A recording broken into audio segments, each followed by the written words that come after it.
You're listening to Bowl Game Radio with Bruce Binkowski and Mark Neville on San Diego's sports leader, the mighty 1090. Welcome back, everybody, to our third segment of Bowl Game Radio here on the San Diego Bowl Game Media Network and the Mighty 1090. I'm Mark Neville along with Bruce Binkowski. And a reminder that Bowl Game Radio is brought to you in part by National University, a private nonprofit university with 6 campuses in San Diego County.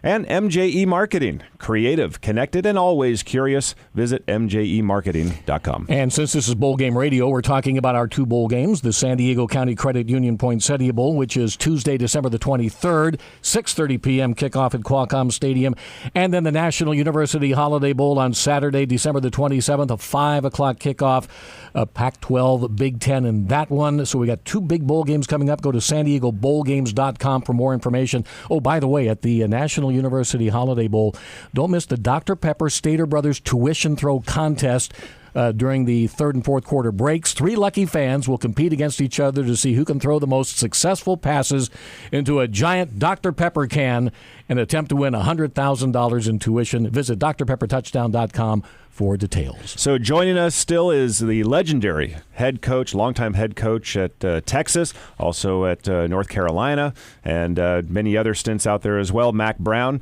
And we're going to continue now, Coach, with the 2007 Holiday Bowl game. And let's preface it by saying you won the game 52-34. And we said earlier that you've been involved in some amazingly exciting bowl games here in San Diego.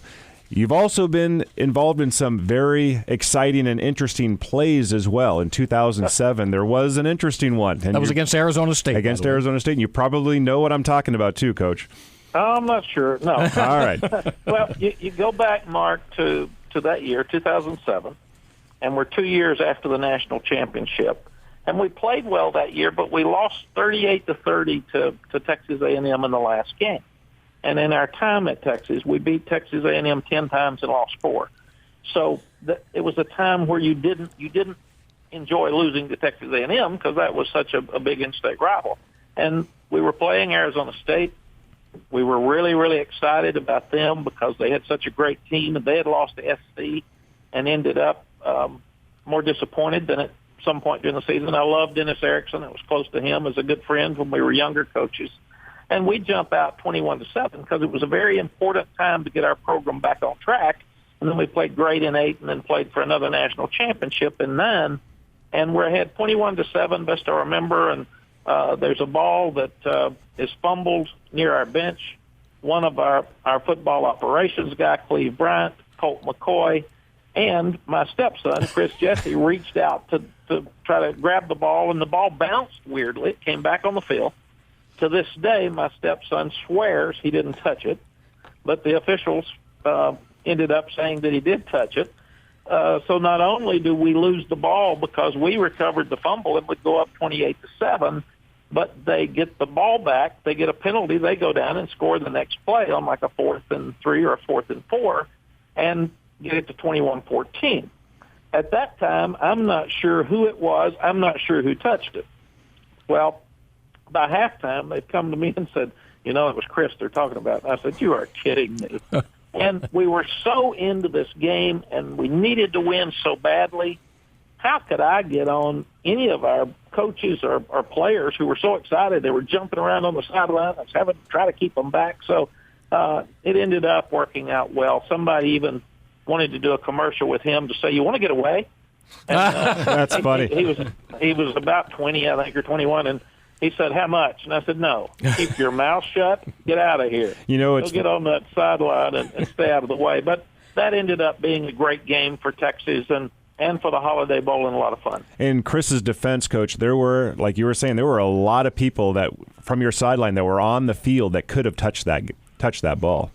Well, and Mark, we needed to win the game. Yeah. Our guys were excited. They were pumped. And that's why it was ESPN was covering it, who I now work for, and there wasn't another game that was on that night. So it got to be a big story, and we were winning the game badly enough that they didn't have much to talk about. So they ended up talking about Chris, and it was embarrassing for him, and it's something that bothered him, and I'm so proud of him now. He's finished school. In fact, he's an Arizona State graduate in December. He's got a wife and 2 kids, and he's done really well. Isn't it ironic that he's an Arizona State graduate after all of that? It is. How about that? So, and then your final appearance, 2011 in the Holiday Bowl, you defeated Cal 21-10, and you finish your Holiday Bowl history with 3 wins and 2 losses. Now, Coach, you talked about the Texas A&M game. That you won 10 of 14 appearances, and we noticed this weekend it's rivalry week. USC, Notre Dame, Ohio State, Michigan, Oregon State, Washington State, etc. And it used to be the Texas A&M game was huge. Now it doesn't happen any longer, which is sad. But what was a rivalry week game? What did that mean to those 2 universities? Well, it was so much fun for the players and the coaches because at that time it was the only game on Thanksgiving. So everybody that cared about college football, they would watch the Holiday Bowl because it was the only game that night. But on Thanksgiving night, they'd watch the 2 pro games during the day, and usually the Cowboys were one of them. And then Texas A&M, as long as I can remember, was the other game on Thanksgiving night. Maybe Ole Miss and Mississippi State were in there too some. But it was just a wonderful time. And then our players would spend Thanksgiving Day together for the game, and then they would go home with their families right after the game, and they would have their Thanksgiving on Saturday. And it also gave us 10 days if we played after that with championship games and such. It gave us 10 days to prepare for the championship game. But it was so much fun that it was an in-state rivalry, and the stadium would be full of families that were wearing the opposite colors from the team. So you'd have Texas and Texas A&M families that were married, and it wasn't like the bitter rival with Oklahoma. It was a lot more of a fun rivalry. And I think, Mark and Bruce, even with the bonfire tragedy in '99, which was 15 years ago last week, and both schools reached out to those families and tried to help the mourning that was caused around the bonfire tragedy. It pulled the schools much closer together. So it was sad to see A&M pull out of the Big 12 and Texas and A&M not getting along and deciding not to play anymore. And we lost a Nebraska-Oklahoma rivalry. We've lost a Texas A&M rivalry. So there's a lot of things that realignment have done well for college football, but there's also some sad things that have come up. And I think the biggest thing is that some of the teams that were bitter rivals and love playing each other don't play anymore. Coach, you have had such a successful career in coaching. Of all the accolades that you've received, all the success that you've had, what are you most proud of in your coaching career? Oh, Mark, there's probably most proud of the young guys that have come in as children and left as men. Very honestly, that sounds like a coach's answer, but what you get when you get out of coaching, we can go back to the national championship game and how much fun that was, and very few people get to play in a national championship game. Very few people get to win one. Texas had not had a national championship for 35 years, so obviously that year and that night's really special. And you've coached. You know, the 3 games we talked about in the Holiday Bowls are special, and you win. But I think it's the experiences that Sally and I have had with all the young people that played for us. And now at Christmas, for them to send us pictures of their kids or be on Facebook with them or Twitter with them and talk about their experiences with our program and how wonderful it was. And those are probably the things that I love the most and remember the most about my coaching career. And you've coached so many kids. Are you able to keep in contact with many of them, like you said, through Facebook or what have you? I really am, Mark. It wears you out. Thank goodness for Facebook because their birthdays and their children. And now I see, like, Nay Brown, one of our receivers at North Carolina, had his son with his jersey on last night on Facebook. And I was able to say, hey, I want to offer him now because if he's half as good as his dad, then I'm in. And then Nay responds, thanks, Coach. Hope you're doing well. So it's a wonderful way for Sally and I to stay in touch with our ex-players. I'm Bruce Binkowski along with Mark Neville. We're speaking with Mack Brown here on Bowl Game Radio on the Mighty 1090. And, Coach, after all those years of coaching and recruiting and consuming your life year after year, every fall, it's all the time football, and all of a sudden you're not coaching anymore. How have you handled the transition from a coach to a broadcaster and not living at 724? Well, Bruce, it's a great question. I talked to about 10 older coaches that have been in similar positions where they got out of coaching. Some got back in, some did not last spring, and said, what do you do? And all of them said, find something to do for a year that's fun and wait a complete year and don't think about coaching, don't get involved with it. And then by the next December or January, you'll know whether you want to coach or not, whether who calls you or what kind of jobs come up, or whether you're excited when you get the call. But go have some fun. Go relax. So Sally and I traveled all spring, and I played a lot of golf, and she and I spent a lot of time with the grandkids and children. So I went to movies, which I've never been able to do. Yeah. So there were some things that I did that normal people do that I've never been able to do.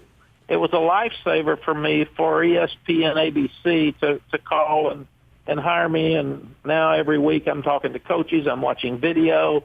I fly to Bristol every weekend with John Saunders and Danny Canal on the ABC Countdown to Kickoff show. And I work from about 10:15 on Saturday morning till 10:30 Saturday night and really enjoy watching the games and talking to the coaches and talking about our great game. So it's been wonderful for me, Bruce, to have something to do in transition and still be involved with our game. So it's been a fun year to this point. Coach, might we see you on the sideline again sometime? I don't know, Mark. It's interesting that it would have to be the perfect situation, and I've really enjoyed my time on TV. The ESPN people, the ABC people have treated me wonderfully. They've treated me with great respect. I think they've enjoyed what I've brought because they asked me to be a friend of the fan, tell the fans things that are going on that they don't know about, and go behind the scenes and be an advocate for the fans. And I've been able to say that when people are angry at the coach, here's what he was doing. You know, he's not trying to get fired. I mean, it didn't work. But here's what he was trying to do and why. And I've really enjoyed that. So you never say never, but right now it would take someplace really special that just grabbed my heart before I would consider it again. Mack, when you were a coach, especially in Texas, every move was scrutinized, every play, every comment, and now you're on television. Do you get that same scrutiny from fans who watch you on what you say versus when you were a coach? Bruce, I really do. When Charlie Strong was hired at Texas, I told Charlie and Steve Patterson, the new athletic director, that I would go in the witness protection program for a while, just go on the ground and get out of the way and let Steve and Charlie run the football program. And I wouldn't be interviewed and I wouldn't talk. And then when TV started, it all started over again. And the wife said, "You can't help yourself, can you? You just have to be so visible." So, but I enjoy TV. I enjoy football, and I'm not going to run and hide because somebody doesn't like your opinion. And they asked me last week on TV, "Is this a lot like coaching?" And I said, "No. Giving opinions are a lot easier than making decisions. Mm-hmm. And decisions affect a lot more people's lives than my opinions. But at least now I don't have to have coach speak for recruiting and recruits moms and legal counsel at the university and athletic directors and presidents. I can give an opinion for the first time in 42 years. It feels kind of good." I'll bet. Well, you made a lot of good decisions when you were a coach. And who was it that you looked up to as a coach when you were getting started in the industry? You know, I looked up to my granddad, who was the winningest high school football coach in Middle Tennessee history. I loved my high school football coach. And then Coach Paul Dietzel took care of me when I got to LSU, and we lost him last year, and I loved him. Coach Royal was a guy that I had as a close friend here for 16 years. Coach Paterno and Coach Bowden became great friends. So I was really, really lucky, Mark, that a lot of the older guys kind of took me under their wing, and they kept me out of trouble. They advised me. I could pick up the phone and call Lou Holtz at any time. I remember being at Tulane and calling Coach Holtz and saying, "Coach, how do you win a big rivalry game when the other team's better than you are?" He'd call me back in 5 minutes, and it took 30 minutes. And here's the way you do it, and broke it down. And I'll never forget that. Now I'm in a studio with him some on Saturday, and it gives me a chance to say thank you to him and try to help his son Skip anytime he asks me, because older coaches that have been very successful have been very good to me, and I appreciate that very much. And now that I'm getting to be an older coach, one of the things I love is when I can reach out, help a younger coach that needs some advice, and I can give some of the advice the old guys gave to me back to them. Well, Mack Brown, thanks for joining us on Bowl Game Radio. We really appreciate you taking the time, and thanks for all the great memories that you brought to San Diego with all the Holiday Bowl experiences and the great teams you brought here. And by the way, I was very happy that I was in attendance when you won the national championship up in Los Angeles with that great finish when Vince Young scored the winning touchdown, and I was very happy for you that night. So it's been a pleasure working with you, knowing you, and I'm glad we were able to spend some time with you on Bowl Game Radio. Well, thank you, Bruce, and thank you, Mark. And I love my experiences at the Holiday Bowl, and maybe one of these days they'll let me come out and call one of the games. Hey, that's a that deal. Would be awesome. That's a deal. We'll ask for you. Awesome. All right, Mack Brown, thank you for joining us on Bowl Game Radio. So we're going to take a break, and, man, that was fun. Just a great coach, great man. And so when we come back, we're going to close things out. And right now you're listening to Bowl Game Radio on the San Diego Bowl Game Media Network and the Mighty 1090.